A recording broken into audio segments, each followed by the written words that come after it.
So, all right, so there's another interesting thing. I think it's interesting. So in the insurance world, there is something called reinsurance. Reinsurance.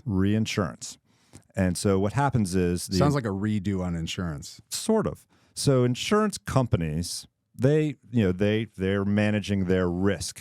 Yeah. Okay? The risk is, all right, we've got, 500,000 houses. And so they want to insure against that wildfire where it takes out every single house, or the hurricane where it comes through and it blows off, every other roof for a 10-mile swath, okay, or a tornado or whatever.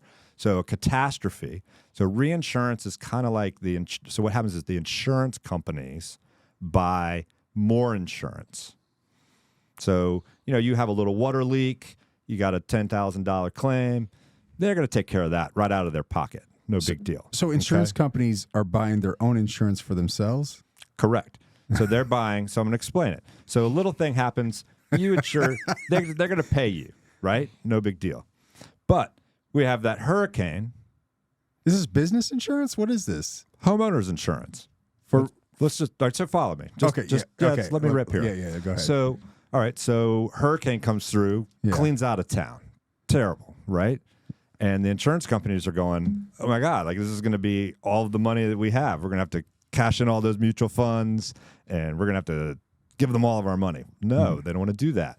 So they have bought another policy that comes into play when they hit a certain number. So if they say, all right, we had an event, hurricane, and we're estimating that it's going to be $250 million.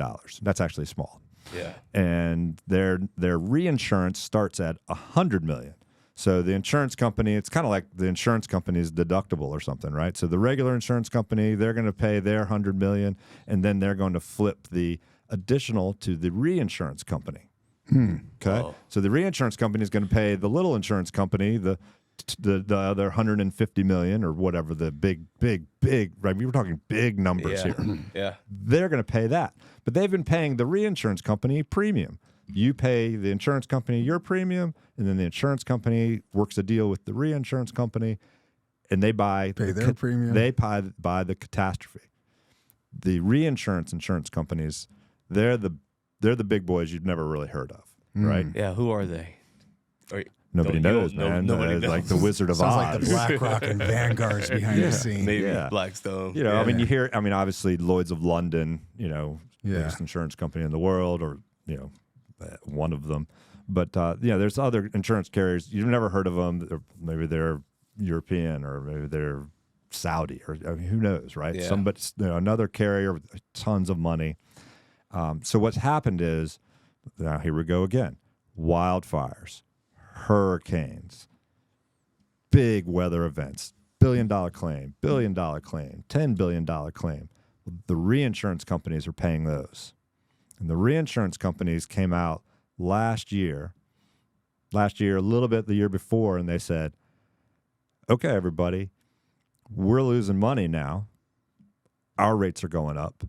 And I'm not a stats guy, but the numbers that were being presented to me and we're talking in conversations were 40 to 60% rate increases on the reinsurance.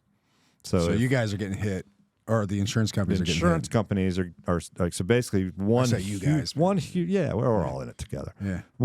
The insurance companies are paying out, are paying, it's a bill for them. Just like you've got your insurance bill, they got their insurance bill, right? Well, their insurance bill just went up dramatically. And it's not just they're saying, it's a negotiation. They have to re-up their contract every year.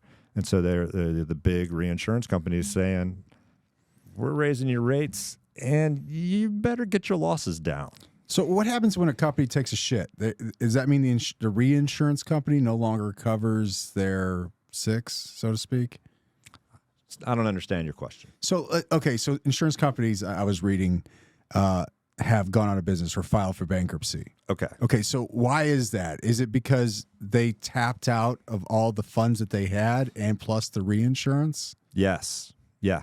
Okay. Yeah, that's exactly right. So they did not manage the money well, and they're either can see the writing on the wall, and so they're just like, we're gonna go out, or sometimes they literally become insolvent. They have to be bailed out. And so bailed out by who? Bailed out usually by the state. State? Yeah. Like taxpayer money? Sort of. Oh, it gets deep, right? I mean, I don't know where this. I don't like where this is going. Oh my God, it's ridiculous. Well, that's okay.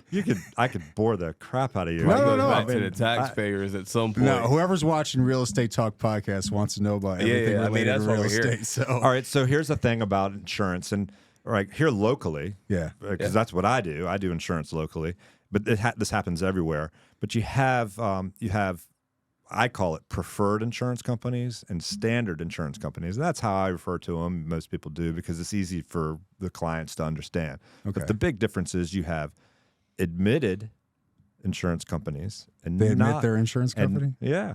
they just right in there. So admitted and non-admitted. So admitted would be the preferred. And what means is that the state, like the state of Virginia, has their own Bureau of Insurance, and they regulate all the insurance companies that come and work in the admitted market in the state of Virginia. And so you have to file with the Bureau of Insurance and say, these are what our rates are, and these are what our, these are our parameters, and this is how we do things. And the state says, well, you're not allowed to do it that way, and we like you to do it this way. And they work it all out, and they all agree. All states are kind of different then, I imagine.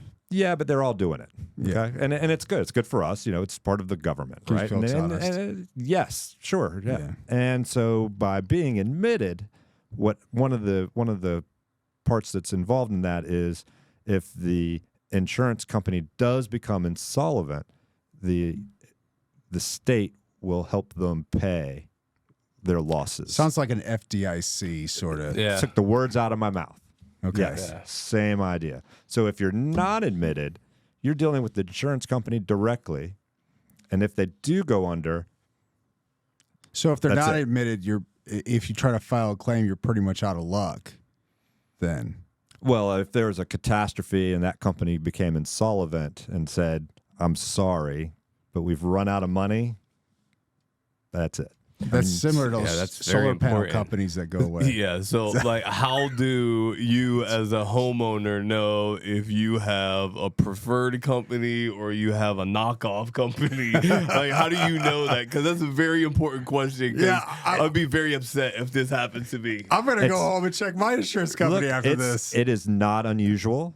There's a lot of we sell a lot of that policy because there's a place for everything, right? Like some people aren't qualifying for the preferred rate, or some people maybe they qualify for the preferred rate, but it isn't so preferred because for whatever their situation is, the insurance companies, they're all saying, yeah, sure, we'll do it, but only for X amount of dollars, and that X amount of dollars is way higher than what it should be because they're basically politely saying, we don't really want you. I'm nervous now. Subprime mortgages, like what is happening here? Yeah, so sure, and they're looking at location, so distance to water. They're looking at the condition of your house. They're looking at I want to say they're looking at your credit score, which is really what they're looking at. But they call it an insurance score, and so and the standard or the non-admitted carriers are going to be, they're willing to do things that are a little less beautiful, right? And so that's just created by the market. Why do they look at credit scores? Is it because, I hate to insinuate, but is it because if you have a higher credit score, you have less debt and you're likely to pay for your damages to your house yourself?